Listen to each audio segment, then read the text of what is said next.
Bonjour. Je me remercie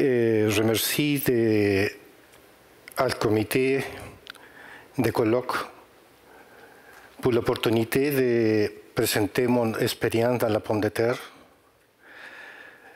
Et comme Isabelle a dit, je travaille dans le secteur de la pomme de terre depuis 40 années, plus ou moins. Je suis un peu vieux. Hein. Et pour ensemble toutes mes expériences, j'ai trouvé la décision de parler en anglais. Bien que je vive en travail ici à Québec depuis 50 ans et demi, le français pour moi c'est la troisième ou quatrième langue. C'est très difficile pour moi d'exprimer toute l'expérience en une autre langue que ce n'est pas l'anglais ou l'espagnol.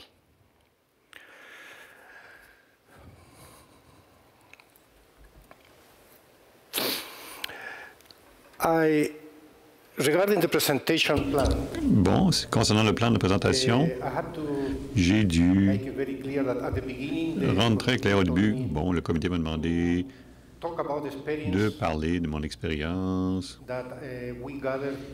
que nous avons recueillie ensemble avec André Gagnon lorsque nous avons participé dans la dernière World Potato Congress à Lima, au Pérou. Toutefois, j'ai dit au comité que de parler de cela, ce serait très plate, très ennuyant parce qu'il parle seulement des affaires. Même si les affaires, bon, c'est très important, je leur ai suggéré d'avoir une présentation différente. Sinon, vous perdrez votre temps. Alors, avant de continuer, je voudrais exprimer ma gratitude envers Isabelle parce qu'elle m'a bien aidé avec la traduction des diapositives. Alors, s'il y avait des problèmes, c'est sa faute et non pas ma faute. Et aussi, elle m'a beaucoup aidé à mettre certaines de mes idées folles sur la pomme de terre en séquence plus logique. Dans l'historique de la pomme de terre, elle a été domestiquée, en tout cas cultivée pour la première fois, entre 10 à 12 000 ans avant Jésus-Christ, dans les Andes, bon, le Pérou, la Bolivie et l'Équateur. En 1492, Christophe Colomb découvert l'Amérique et plusieurs personnes ont cru que Christophe Colomb a amené la patate en Europe, ce qui était une erreur. La pomme de terre est arrivée environ 200 ans plus tard en Europe. Christophe Colomb n'est jamais venu dans la région des Andes de l'Amérique du Sud. Il était toujours dans la région tropicale, les îles Caraïbes. Il était très près de Varadero à ce moment-là. Alors, la pomme de terre est arrivée en Europe seulement en 1570 et elle n'a pas été acceptée en tant qu'aliment avant 200 ans plus tard, lorsque Antoine Parmentier a convaincu Louis XIV que la pomme de terre était pas empoisonnée, que c'était bon, une bonne nourriture, qui était bonne pour la santé. Ensuite, les explorateurs européens ont amené la pomme de terre en Chine en 1610 et ils sont arrivés aux États-Unis seulement en 1719.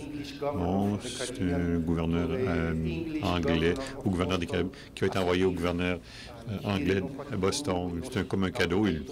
À Boston, il ne savait pas quoi faire avec des patates, alors il a donné ça à certains fermiers, bon, proches de Boston, ou Vermont, en tout cas Vermont, ou je pense que c'est le Maine à ce moment-là, en tout cas.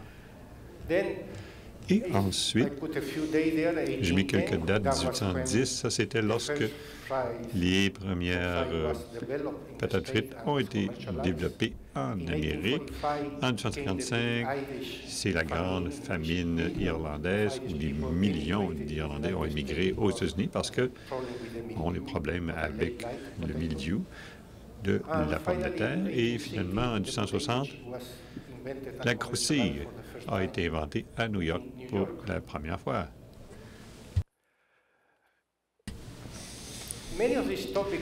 Bon, une grande partie du sujet, bon, les choses que je vous dis, c'est parfois superficiel. On aimerait ça donner plus de détails. Si on parlait en détail, ça nous prendrait une semaine pour parler de toutes ces choses-là. Mais ça, c'est quand même un résumé de certaines des conclusions provenant du Congrès mondial de la pomme de terre qui s'est terminé à Lima, au Pérou, il y a quelques jours.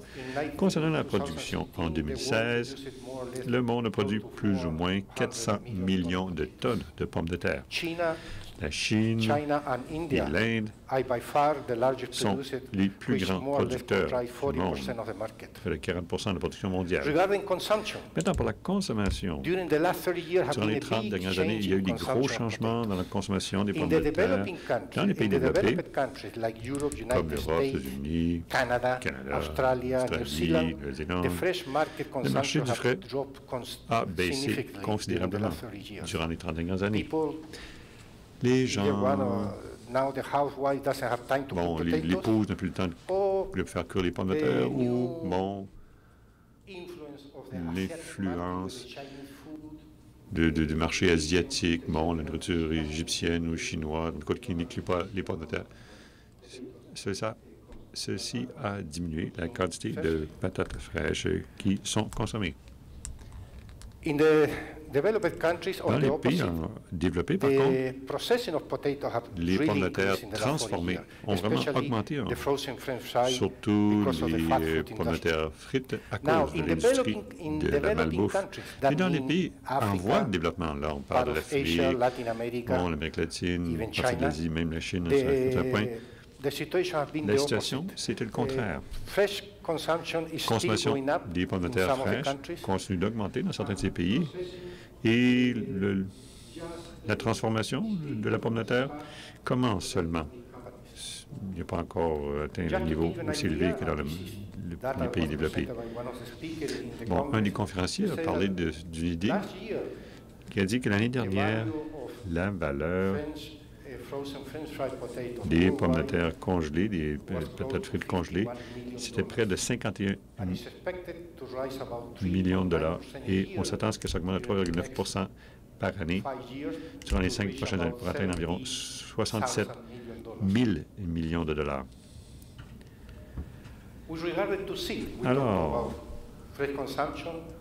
pour ce qui est des semences, on a parlé de la consommation des pommes de terre fraîches, des pommes de terre congelées ou des patates frites. Maintenant, que dire des semences? Le marché des semences des pommes de terre représente à peu près 1,2 million de tonnes par année.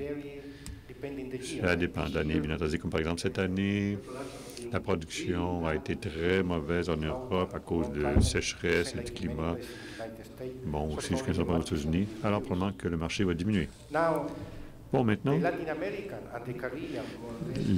l'Amérique latine et les Caraïbes importent, ou en tout cas importaient environ 55 000 tonnes métriques par année de semences de pommes de terre. Juste pour vous donner une idée,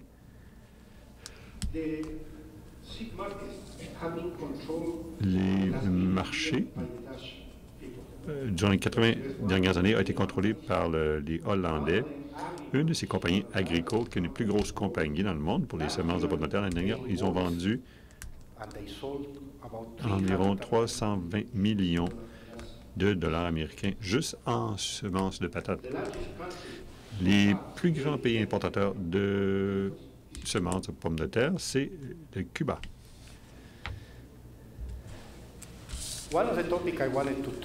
Alors, un des sujets dont je vais parler, c'était la génétique de la pomme de terre. Bon, j'aimerais bien ça passer une semaine pour parler de ce sujet, de la génétique de la pomme de terre, mais j'ai seulement quelques minutes. Je vais vous donner une idée jusqu'à quel point les cultures de patates sont variables. Génétiquement, c'est difficile à comprendre et c'est difficile à étudier parce que il y a plusieurs espèces de pommes de terre avec plusieurs traits différents. Bon, la pomme de terre que vous connaissez le plus souvent,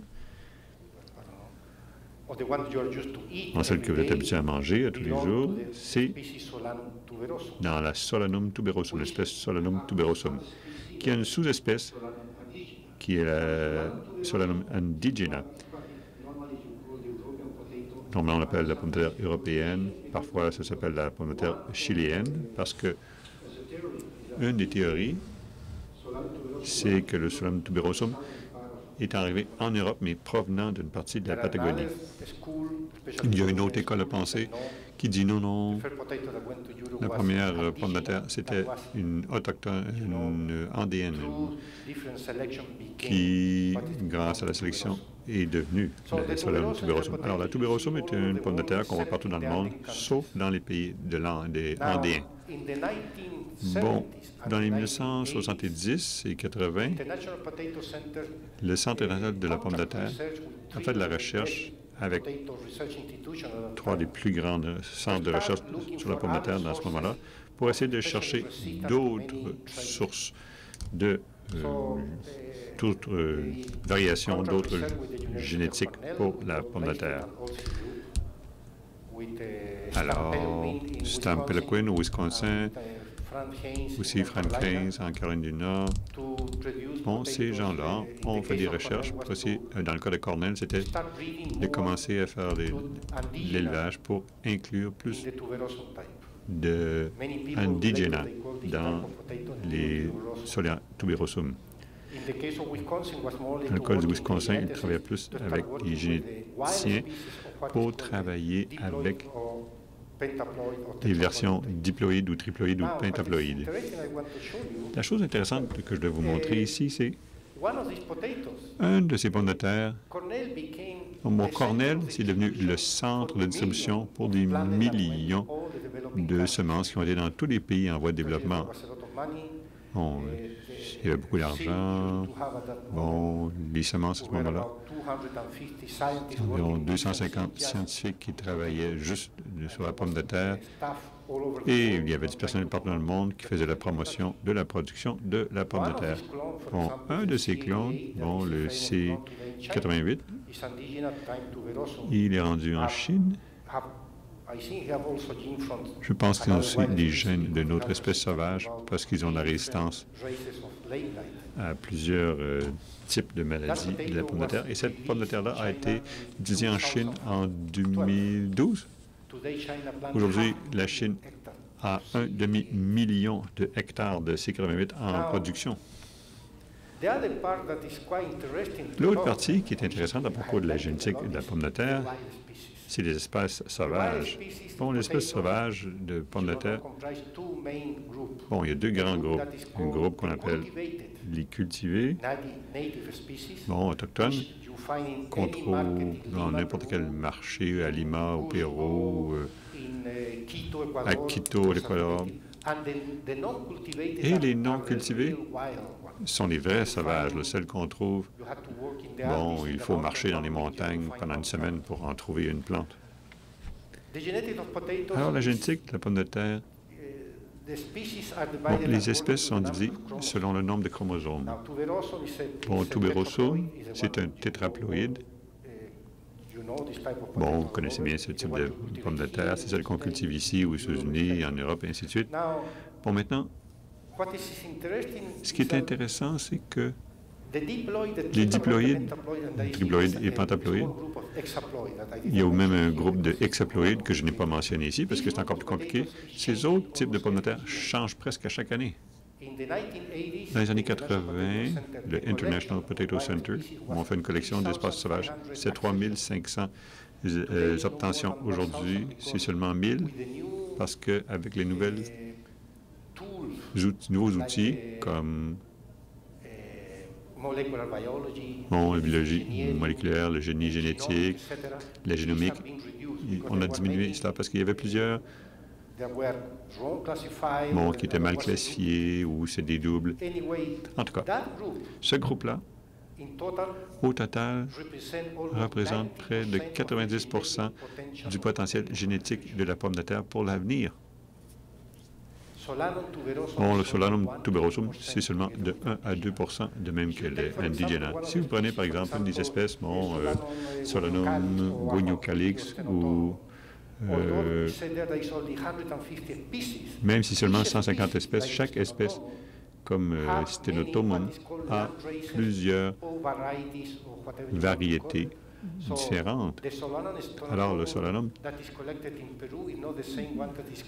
bon, Stenotomum n'est pas le même Même si la taxonomie et la génétique est la même, c'est morphologiquement différent que celle qu'on recueille en Bolivie ou en Équateur ou en Colombie. Alors, ce groupe-là, selon moi, c'est l'avenir. Pourquoi est-ce que c'est l'avenir, le deuxième groupe de ces pommes de terre?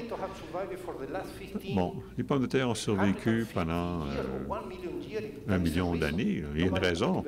Personne ne les cultivait. Alors, ils ont des traits qu'on veut reproduire aujourd'hui avec le génie génétique. On peut, en tout cas, plusieurs institutions le font maintenant, on peut extraire certains gènes. En tout cas, on pourrait en parler pendant une semaine de ce potentiel génétique des pommes de terre moins bien connues.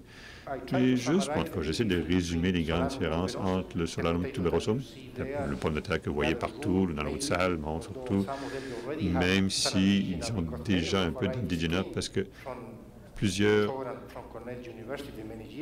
des NY clones qui venaient du laboratoire du Cornell, mais en général, le Solanum indigena, qui est cultivé dans les Andes, est connu parce que c'est une variété qu'ils ont des yeux profonds, beaucoup de couleurs de peau, une période de photosynthèse bref, c'est-à-dire qu'ils poussent Pérou, Équateur. Alors, dans certains de ces pays-là, on a seulement 12 heures maximum d'ensoleillement, ou peut-être 14 heures. Ici, on a en été 18. C'est pourquoi le tubérosome pousse si bien ici. Mais ils sont adaptés aux jours courts. Il y a quand même d'autres différences, mais aujourd'hui, on essaie de faire des croisements génétiques parce que l'indigéna, même si c'est une variété de pommes de terre qui prend environ 180 jours pour arriver à la maturité, comparativement à la tubérosome qui va être 90 jours ou 85 jours pour une des variétés qui vient ici du Québec. Ils ont beaucoup de résistance à de nombreuses maladies. Ils ont plusieurs traits qu'on veut, des gènes qu'on veut adapter, qu'on veut mettre dans les pommes de terre cultivées. Alors, si on va en Inde, et bon, si vous regardez cet homme qui a terminé la récolte, le type de pomme de terre que vous allez voir, c'est typiquement Solanum tuberosum. Bon, on voit les yeux peu profonds, grande taille, couleur principalement brun crème. Si vous allez en Afrique, les patates, ce sont aussi des tubérosums. On ne voit pas d'indigéna ou des autres espèces sauvages. Si vous allez en Chine aujourd'hui, ça, c'est une serre qui produit des pommes de terre en tout cas, c'est en Égypte. C'est la même chose, c'est encore du tubérosum. Algérie, Tunisie, le nord de l'Afrique. Ils produisent beaucoup de pommes de terre pour approvisionner le marché européen en hiver. Bon, j'aime bien cette photo en passant parce que toutes les années, j'ai trouvé un animal affreux, là, c'est comme le premier 4x4 tout-terrain, là, qui n'utilise pas d'essence. Et c'est totalement écologique, ce véhicule-là, pour transporter des pommes de terre. Il produit du lait. Il peut transporter 1000 kilos. Hein. Il peut éviter de manger pendant une semaine. Il a plusieurs avantages. Le seul problème avec ce véhicule-là, c'est qu'il est très lent. En tout cas, ça, c'est un aparté sur les beaux véhicules. Bon, maintenant, je vais partir de certaines des autres espèces. Celui que vous avez à gauche, ça, c'est indigéna typique, dont on parlait. Bon, les yeux profonds, bon, la forme et tout. Là. Celui à droite, c'est aussi indigéna. En bas, vous avez deux qu'on appelle des non cultivés, des sauvages. Moi, j'aime bien celle à gauche qui s'appelle Cachula Wachula, Wachuli, la Quechua. Et c'est très drôle parce que cette pomme de terre, c'est très important dans la vie sociale des gens dans ces parties hautes des montagnes. Lorsque l'homme va voir les parents de la fille qu'il veut épouser, la fille dit au gars, « OK, tu vas me payer 1 kilo de ces pommes de terre. Ensuite, on va parler. » Ça veut dire que vous avez assez de patience pour épouser la fille. Ici, vous en avez d'autres. Ce sont toutes les pommes de terre qu'on trouve si on va au Machu Picchu, La Paz, en Bolivie, vous allez dans le marché, vous allez voir tous ces types-là de pommes de terre. Ce sont des pommes de terre typiques, sauvages, mais cultivées quand même.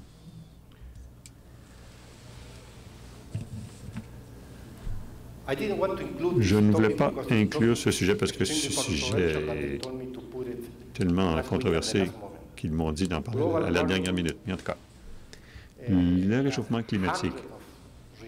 Bon, il y a des centaines de documents scientifiques qui ont été publiés. Bon, n'importe quel ONG qui va avoir de l'argent. Il faut mettre réchauffement planétaire ou changement climatique pour avoir de l'argent. Vous allez avoir des subventions si vous parlez de réchauffement climatique.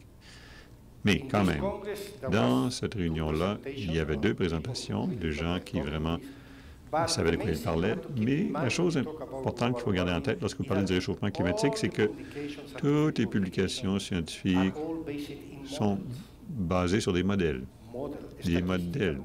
statistiques. Ça va se produire dans les 2050. Si ça se produit, ça va se produire en 2100. Mais malheureusement, je ne serai pas en vie à ce moment-là pour voir si la prédiction était correcte ou pas. Mais en tout cas, en général, l'effet de l'augmentation de CO2, bon, le dioxyde de carbone, est connu.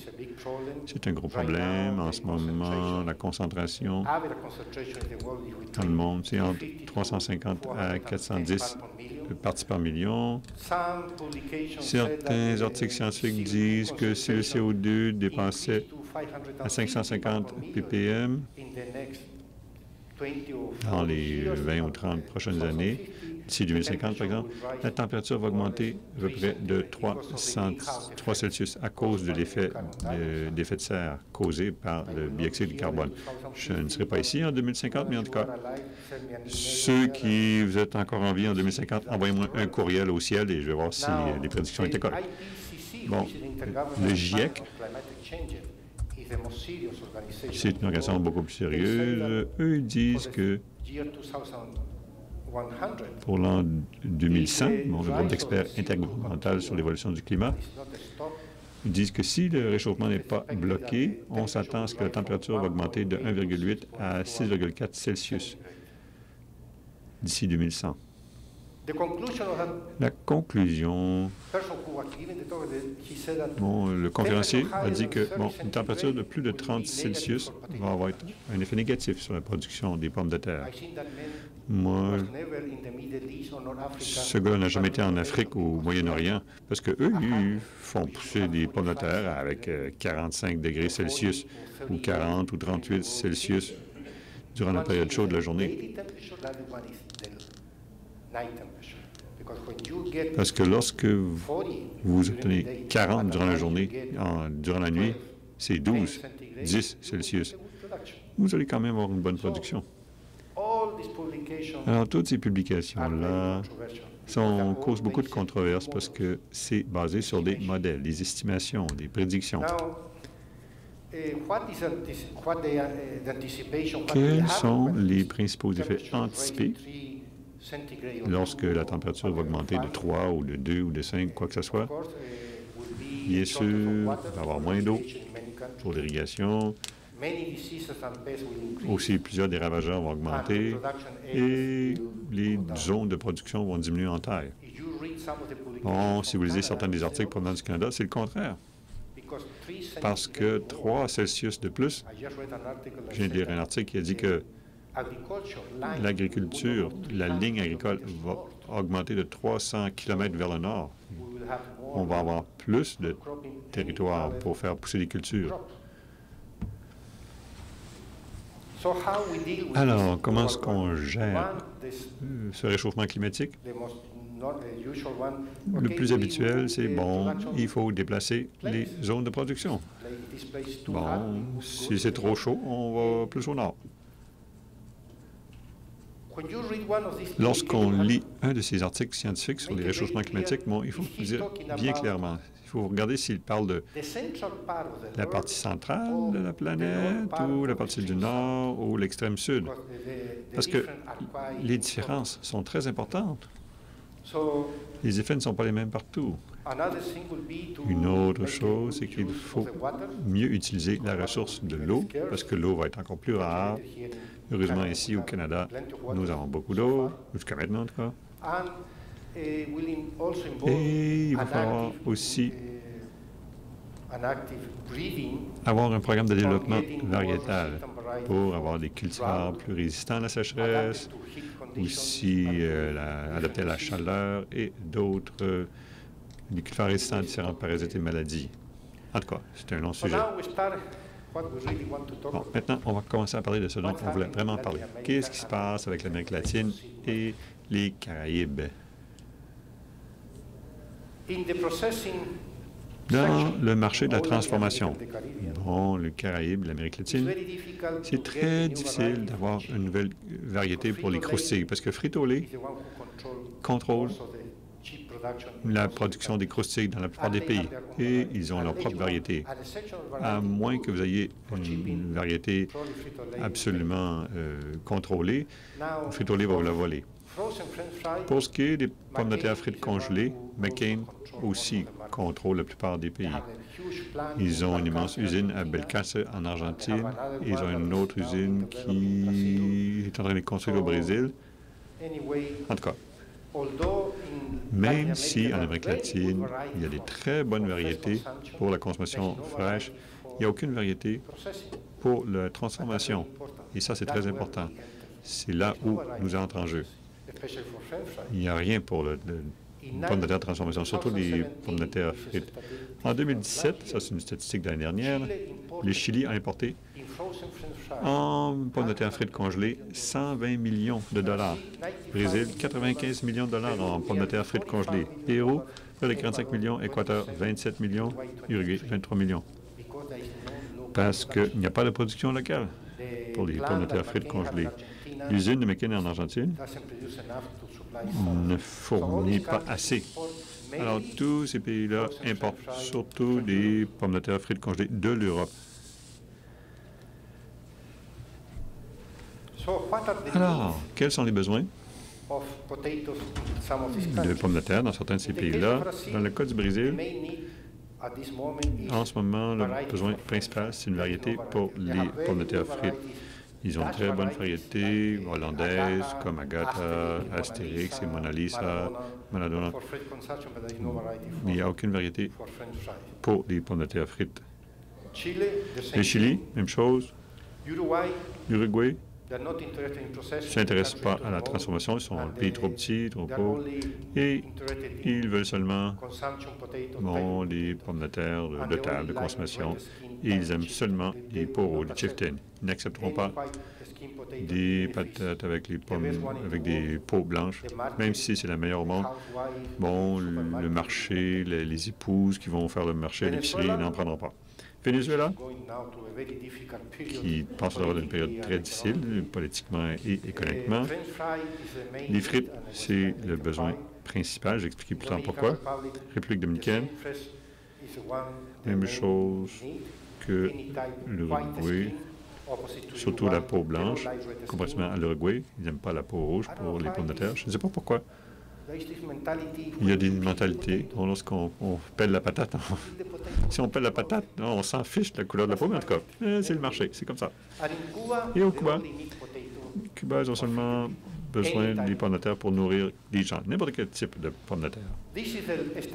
Ça, c'est la statistique de la dernières exportations du Canada vers les Caraïbes. Bon, dans certains pays, l'exportation a arrêté en 2016. Oh, pardon. Ce n'est pas l'importation du Canada, c'est l'importation de partout dans le monde. En 2016 ou 2017, l'importation totale de pommes de terre en semences, c'était environ 46 000 tonnes métriques.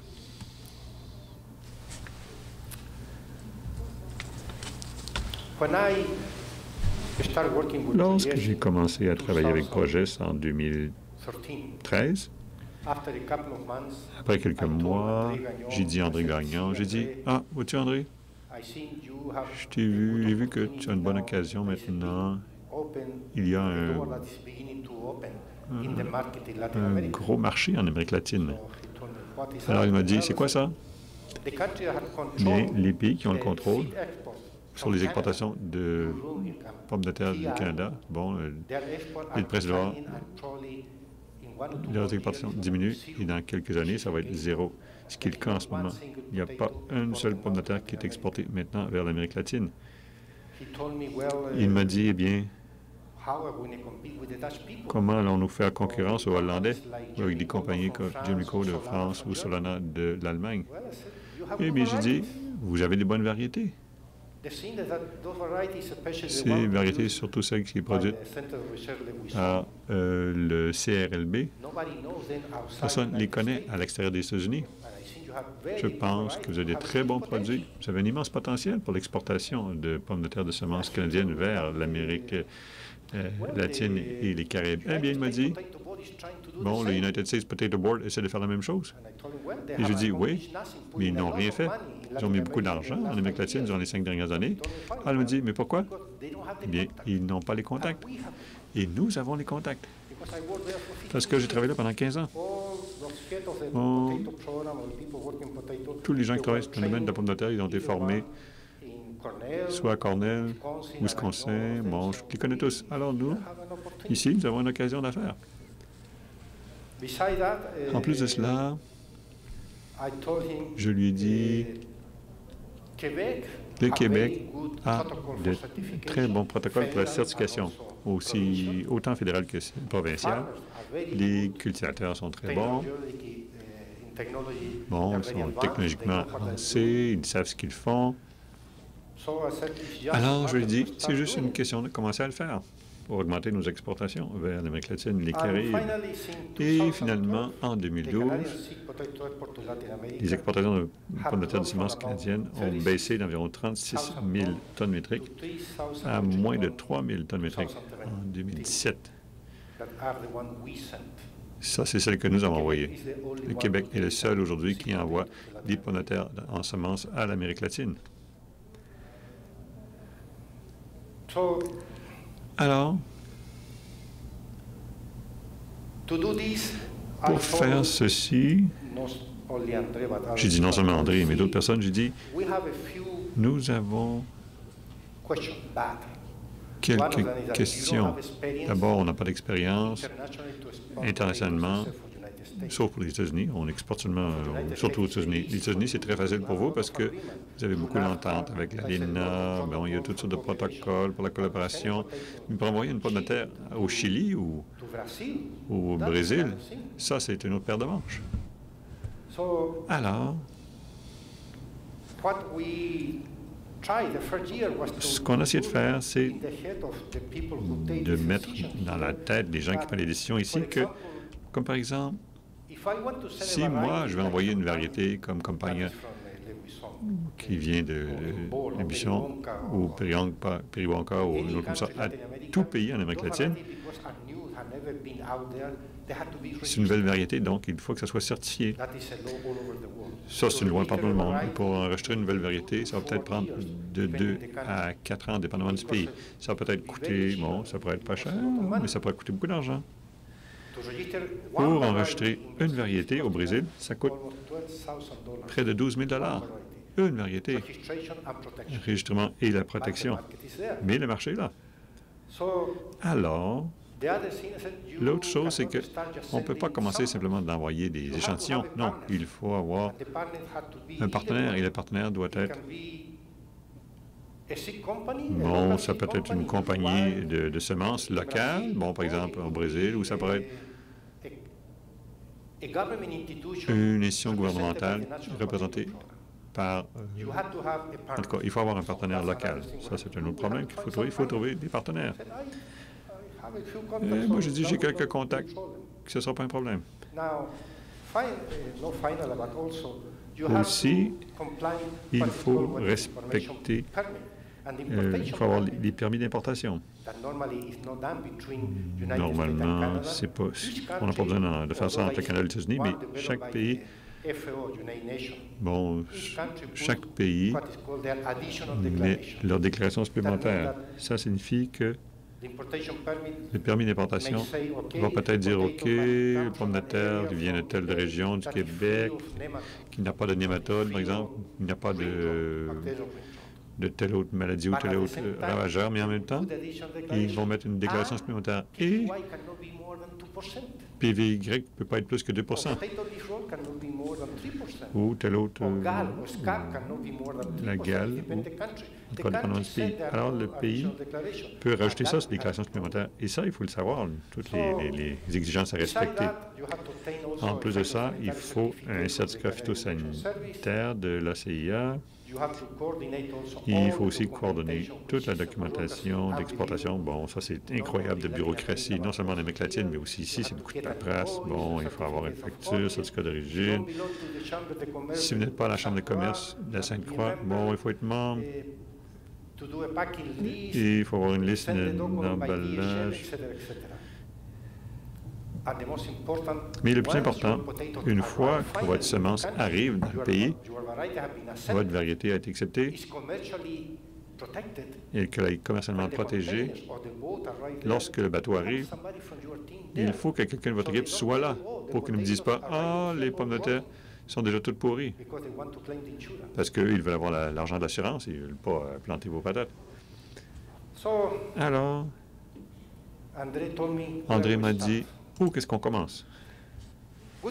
Bonne question. Alors, je lui dis, OK, la première chose qu'il faut faire, il faut connaître vos clients de l'avenir, vos futurs clients. Alors, en plus d'aller à Paradis, si vous n'avez jamais été en Amérique latine, alors, il faut y aller. Alors, comment est-ce qu'on fait? J'ai dit, l'association latino-américaine pour la pomme de terre, c'est une grosse association. Je ne croirais pas, là, mais ils ont environ 700 personnes, 700 membres de l'Argentine, Chili, Mexique. Ils se réunissent depuis 2 ans. Bon, c'est le congrès de l'Association latino-américaine de la pomme de terre. Et dans cette réunion-là de la LAP, les compagnies de semences de pommes de terre, des chercheurs d'université, bon, c'est une grosse réunion. Et certains sont très avancés, toute la biologie moléculaire, la technologie, des choses comme ça. En tout cas, je l'ai convaincu d'y aller. On a été en Colombie en 2014 et ensuite, il a rencontré les futurs clients pour la première fois pour voir comment l'environnement était, comment on travaille en Amérique latine, ce qui est très différent d'ici. Ensuite, on a été au congrès à Panama en 2016 et Pérou, on y a été cette année. Et ça a été une expérience très productive. On a rencontré la plupart de nos clients à cette association latino-américaine de la pomme de terre. Ensuite, il faut envoyer des échantillons, parce que personne ne connaît les variétés du Québec. Ce sont de très bonnes variétés, c'est d'excellentes variétés, mais personne ne les connaît, sauf aux États-Unis ou Péribonca, des choses comme ça. Mais quelqu'un au Brésil ou l'Uruguay, ils ont dit, OK, il faut qu'on envoie des échantillons. Et il faut payer le coût pour ça. Il n'aimait pas ça, entendre ça, mais il a fallu qu'il le fasse. Alors, de 2013 à aujourd'hui, on a aussi signé des ententes avec certaines missions gouvernementales. On a signé une entente avec Embrapa au Brésil. Embrapa, c'est un des plus gros centres de recherche agricole dans le monde. C'est immense. On a signé aussi une entente avec INCA au Cuba, l'Institut for National Science and Agriculture, et INIA au Chili, qui ont aussi un programme sur les pommes de terre très avancé. De 2016 à 2018, nous avons finalement pu envoyer des semences commerciales du Québec à l'Uruguay pour la première fois. On a envoyé quelques containers et on prévoit en avoir quelques autres. Une autre chose, bon, parce qu'en fin de compte, c'est l'argent. Comme plusieurs choses dans la vie, c'est toujours l'argent. Alors j'ai dit, bon, vous devrez inviter certains de nos clients au Québec. Il m'a dit pourquoi? Eh bien, il faut qu'ils essaient la cuisson, ils doivent savoir qu'ici, ils parlent français. Ils sont différents des gars de l'Ontario. Ils doivent rencontrer les cultivateurs, comment ils travaillent, ils doivent voir leur entreposage et les rencontrer. Alors, on a invité des gens ici et nous finançons. Bon, plusieurs endroits avaient probablement collaboré. Moi, je ne m'implique plus dans ce domaine-là, mais les gens qui sont venus de l'Uruguay, du Venezuela, aussi du Cuba, des partenaires latino-américains. Alors, en ce moment, nous sommes revenus il y a environ 2 semaines. Nous avons été invités, nous avons été invités pour la première fois par le ministre du Commerce du Canada pour participer il y a 3 semaines entre Canada Ghost au Canada, le gros kiosque pour le Canada, comme faisant partie de la promotion de la pomme de terre venant du Québec. Et nous avons finalement, nous sommes prêts de conclure ce qui sera la plus grande entente pour l'exportation de pommes de terre de tout le Canada l'année prochaine pour le Cuba, environ 2500 tonnes métriques. Ça, c'est un bateau. Là. Bon, où on va obtenir toutes ces patates-là? Je ne sais toujours pas, là, mais en tout cas. Alors, finalement, nous avons embauché l'année dernière un consultant en commerce international avec beaucoup d'expérience en Amérique latine parce que nous n'étions pas prêts. Et ce consultant nous a été très aidant. Il travaille encore avec nous. Il a été financé en partie par le Côte-Nord. La Côte-Nord. Et je vais montrer quelques photos. En Colombie, nous avons été en 2014. Panama, on est en 2016. Ça, c'était la photo après le dîner. C'est pas... Aussi, on était au Pérou. On a rencontré nos futurs clients de la République dominicaine. Et à Semagro, ils importent environ 120 conteneurs par année, généralement de Hollande. En 2015, j'ai été invité aussi au Mexique pour participer au Congrès national de la pomme de terre au Mexique. Comme je l'ai dit, vous avez ça en 2016, pardon, 2015. Je vais revenir un petit peu. Bon, chaque pays, lorsque vous voulez envoyer une nouvelle variété de pommes de terre, chaque pays a leur propre exigence concernant qu'est-ce qu'ils veulent recevoir exactement. Certains pays disent on veut les tubercules, comme le Cuba, l'Uruguay. Certains pays acceptent seulement des mini-tubercules, comme le Chili, le Brésil. Et certains pays acceptent seulement des plantes in vitro. Ça, Embrapa au Brésil et Igné au Chili. Alors, en 2015, on a envoyé environ 35 clones avancés de Lébuisson, le centre Lébuisson, in vitro. Embrapa a produit des mini-tubercules dans le sud du Brésil en 2016. Ces mini-tubercules ont été replantés. Bon, on les voit ici, dans le champ. La première récolte. Nous, le parrain, on a été là au Brésil. Et plusieurs de ces clones ont été choisis. Et maintenant, ils sont dans la deuxième étape pour essayer de les enregistrer, certains de ces matériaux-là.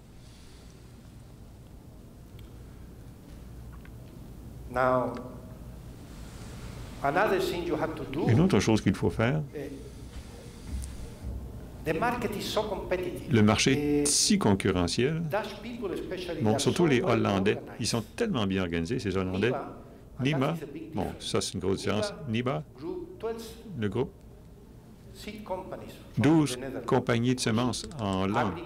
Bon, Agrico, entre autres, HCPC, Angouf, les d'autres sont les plus grosses. Même s'ils sont en concurrence les unes contre les autres, elles ont une des meilleurs syndicats en Europe. Ils sont super unis, ils financent beaucoup de choses parce que, comme on l'a dit en espagnol, ils ont divisé le gâteau déjà. Ils savent que ces variétés appartiennent à Agrico, l'autre appartiennent à HPC, les autres appartiennent à l'autre compagnie. Ils ne font pas concurrence les unes contre les autres, elles s'aident les unes contre les autres, elles s'aident les unes les autres. Et c'est ce qu'on essaie de faire ici aussi.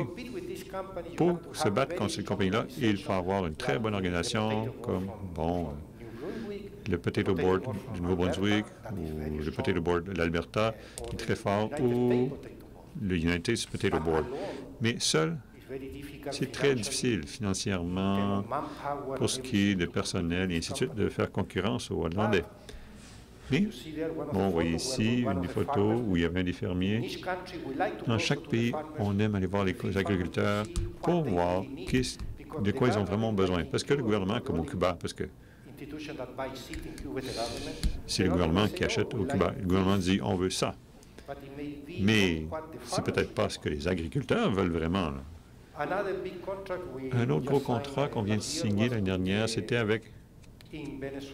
au Venezuela, malgré toutes les difficultés politiques, avec Kelly Food. Kelly Food, c'est une compagnie qui a environ 4 usines, une pour les pommes de terre frites congelées qui fournit McDonald's non seulement au Venezuela, mais aussi Panama, Costa Rica et certaines des îles, comme Caruba et ainsi de suite. Et nous, on les a rencontrés dans la réunion au Panama. Bon, dans la photo, en haut à droite, là, le monsieur grand avec le chapeau, c'est le propriétaire. Vous allez voir plus tard parce qu'on l'aime bien ici. Vous voyez, lui, il s'occupe des pommes de terre frites congelées. Il a des immenses usines, là, incroyables. Mais il n'a pas les bonnes variétés pour la pomme de terre de transformation. Il utilise une variété qui vient de la Colombie parce que le saison de pays, bon, il ne peut pas importer des États-Unis ou d'autres pays. Bon, les bonnes variétés pour les pommes de terre frites congelées. Alors, il utilise une variété qui est indigène, qui prend 180 jours. Nous, on a fait 3 essais au Venezuela dans la dernière année et demie. On a pris des variétés de l'ébuisson. Ils ont été récoltés en 90 jours. Alors, vous voyez, le potentiel est immense. Bon, maintenant, cette année, il y a eu une grosse journée, une grosse réunion organisée à Cuba. Au niveau de Cuba, c'est le plus grand importateur de pommes de terre, de semences de pommes de terre en Amérique latine. Ils ont importé 17 000 tonnes métriques de la France et de Hollande l'année dernière, Cuba. Et il y a 3 semaines, on s'est fait dire par le gouvernement cubain que le gouvernement commençait à développer une usine pour augmenter le nombre d'hectares de pommes de terre de 6 500 hectares à 14 000 hectares, c'est-à-dire 45 000 tonnes. Ils vont avoir besoin de semences pour couvrir tous ces hectares-là. Alors, cette année, pour la première fois, comme on peut voir, bon, dans une des diapos, vous voyez le drapeau canadien, là? C'est pas le drapeau du Québec, mais en tout cas, il va être là l'année prochaine. Pour la première fois, après plusieurs années, le drapeau canadien était là. Ils nous ont été invités. Et vous voyez, nous sommes en concurrence avec ACPC, avec iGoGo, avec Wolf & Wolf et d'autres compagnies. Et vous voyez 2 des variétés qu'ils ont choisies qui vont être là l'année prochaine. Presque 3 000 tonnes devront être fournies. Une d'entre elles, c'est Rosalis. Ça, c'est de l'ébuisson. Et Kenma, qui est aussi de l'ébuisson. Les 2 gars-là, ça, c'est une autre chose qu'il faut faire. Ça nous a pris 2 ans pour devenir membre de la Chambre de commerce de la République de Cuba. Ça a pris beaucoup de temps, beaucoup d'argent, mais finalement, nous sommes la seule compagnie du Québec et au Canada pour la pomme de terre qui est maintenant enregistrée à Cuba. Bon, finalement, j'ai mentionné qu'une des choses que nous avons fait, c'est d'inviter nos clients ici. Et plusieurs d'entre vous les avaient vus dans vos champs, bon, vos entrepôts. Vous voyez ici à gauche, ça c'est le premier qui est venu. Le monsieur à gauche, celui avec le manteau bleu, c'est Nicolas. C'est le PDG et le copropriétaire de Darlington. Ça, c'est la plus grosse compagnie de semences de pommes de terre en Uruguay. Normalement, il importe des États environ 120 conteneurs. On commence seulement à envoyer 2 ans, on a envoyé le premier conteneur. Celui à droite, c'est des gens de Cubaco. Ils ont été invités ici. Bon, le gars avec le chapeau, avec le logo, c'est le directeur national des semences de pommes de terre pour tout le pays. Et au bout, Luc Bérubé, un des agriculteurs locaux, avec Han Fuchsteiner, qui est le propriétaire de la compagnie que j'ai mentionnée, le Kitty Food. Alors, c'est un bref résumé de ce que nous avons fait durant les dernières années. Je pense que nous avons un immense potentiel pour l'exportation. J'espère que je ne vais pas perdre plus de mes cheveux, mais je pense que nous allons réussir parce que nous avons de bonnes variétés. Nous avons de bons agriculteurs. La seule chose, c'est qu'il faut mettre en place les morceaux qui manquent. Un des morceaux qui manque, c'est... Bon, un de ces morceaux, c'est... Je vais revenir un peu. Dans les années 80 et 90, le Nouveau-Brunswick et l'île du Prince-Édouard, ils exportaient près de 50 000 tonnes métriques à l'Amérique latine. Ils ont perdu le marché complètement. Les 2 dernières années, il n'y a aucune pomme de terre qui a été vendue. Mais dans ces années-là, parce qu'ils étaient les seuls qui exportaient des semences à l'Amérique latine, le Canadian Inspection Service, de même avec les départements de protection phytosanitaire des pays, ont signé une entente. Dans la plupart de cette entente-là, ça disait très clairement, bon, c'est le cas du Cuba, le cas de l'Uruguay, le cas de la République dominicaine. Les semences de pommes de terre peuvent venir du Canada, du Nouveau-Brunswick et de l'île du Prince-Édouard, comme si c'était 2 pays différents. Ils ne parlaient même pas du Québec. Alors, la première fois qu'on a essayé d'envoyer quelque chose à Cuba, on avait un gros problème. Heureusement, les Cubains, ils voulaient les patates provenant du Canada. Ils ont dit, OK, on va rajouter le Québec, sans problème. Mais certains autres pays ont dit non. Il faut que ce soit Ottawa qui doit nous dire, OK, rajouter le Québec au Nouveau-Brunswick et l'île du Prince-Édouard. Il y a environ 3 semaines, on a été rejetés par le Plant Protection Division de la République dominicaine. Bon, on peut envoyer quelques conteneurs, parce que dans l'entente, le Québec n'est pas mentionné. Malheureusement, ils ont dit non. Il fallait que le changement soit fait par Ottawa, que nous, on ne peut pas faire le changement nous-mêmes.